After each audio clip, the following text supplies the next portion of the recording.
Pénurie de kérosène, vols annulés, prix des billets en hausse. Le conflit au Moyen-Orient, évidemment, menace directement le trafic aérien mondial et l'Europe pourrait être particulièrement touchée dans les prochaines semaines. Bonjour Jean-Marc. Bonjour David, bonjour tout le monde. Jean-Marc Victor, éditorialiste aux Échos. Ça fait bientôt 2 mois que la guerre en Iran a commencé.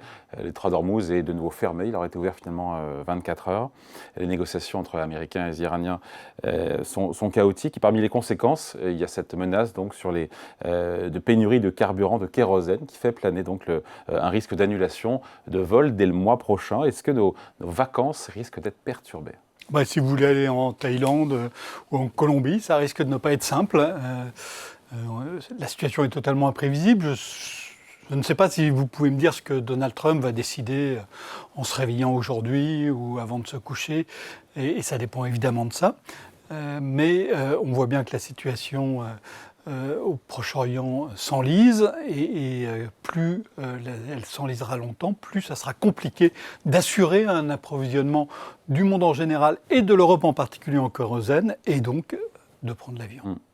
Si on écoute Patrick Pouyanné, patron de Total Energy qui est un peu calé sur le sujet, il nous dit que si le blocus dure plus de 3 mois, on commencerait à être confronté, ce sont ces mots, à de graves problèmes d'approvisionnement, notamment en matière de kérosène. Oui, tout à fait. Le directeur de l'Agence internationale de l'énergie, le Turc Fatih Birol, a déclaré la semaine dernière l'Europe dispose encore peut-être de 6 semaines de réserve. Alors c'est une façon de tirer la sonnette d'alarme. De kérosène. De kérosène, pardon. Oui, donc c'est une façon de tirer la sonnette d'alarme. Ça ne veut pas dire que c'est absolument certain, mais il y a des vraies tensions. C'est trop tôt pour parler de pénurie. On parle aujourd'hui de risque de pénurie, même s'il y a eu une rupture d'approvisionnement en Italie temporaire, mais aujourd'hui on n'est pas en situation de pénurie. Mais clairement il y a un risque de pénurie si la situation perdure.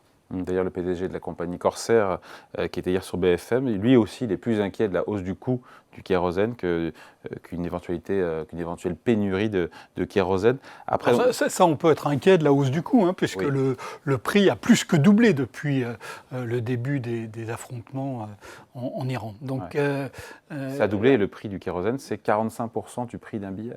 C'était effectivement autour de 30%, donc là on arrive à une proportion encore plus importante. Ça veut dire qu'il faudrait augmenter le prix du billet de 15% pour répercuter intégralement la hausse passée, sans préjuger de la hausse future si la situation ne s'améliore pas. Donc ça veut dire que le scénario d'une paralysie totale des aéroports cet été, ça on l'évacue, on l'exclut. Paralysie totale, oui bien sûr. Paralysie partielle, absolument pas. Et donc on voit qu'il y a un certain nombre de compagnies qui ont annulé des vols. D'après un cabinet d'études Cirium, sur les 20 premières compagnies mondiales, 19 ont annulé des vols. La seule à ne pas avoir annulé des vols, non, c'est Turkish Airlines, qui a une stratégie qui est très intéressante à suivre par ailleurs.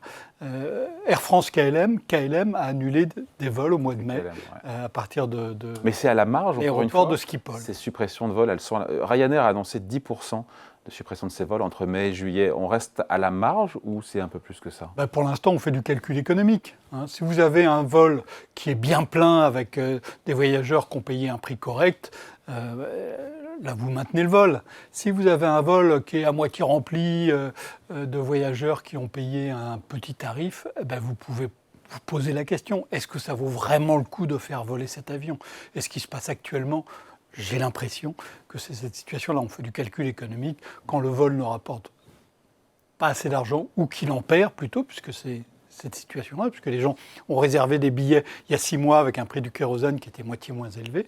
Et donc, s'il y a des avions qui sont à moitié remplis d'argent de passagers qui ont peu payé, la question de l'annulation se pose tout à fait naturellement. C'est du calcul économique de base.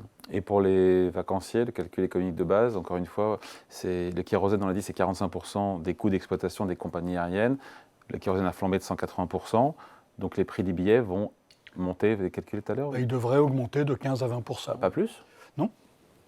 Non. C'est déjà... Vous prenez un gros quai, le coût d'exploitation, un gros quart, c'est le kérosène. Ce coût augmente de moitié, ça fait, on arrive entre 10 et 15% de hausse du prix. Alors, c'est pas négligeable, ça n'est pas de mesure, ce n'est pas de taille à annuler totalement toute velléité de voyager. Il faut expliquer qu'en Europe, Jean-Marc, 50% du kérosène qui sert à faire voler nos avions vient du Golfe. Oui. C'est ça le sujet. Hein. Bien sûr. C'est ça le sujet, et ça doit amener à nous réfléchir. Ça doit nous amener à réfléchir sur la suite. Et ça, je trouve cette question intéressante. Elle n'est pas encore sur la table. Non.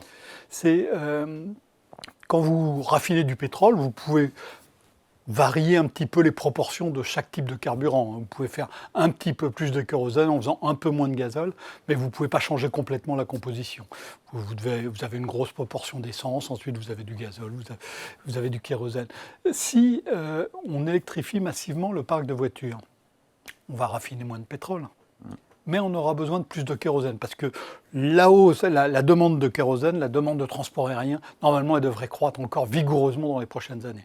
Et donc, on risque d'avoir un moment, un vrai problème de toute façon d'alimentation du transport aérien en kérosène. Et je pense que cette crise devrait être l'occasion de nous amener à réfléchir à ce point.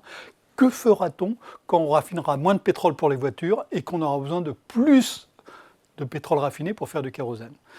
Cette situation-là, pour l'instant, moi, je n'ai pas vu de réponse claire.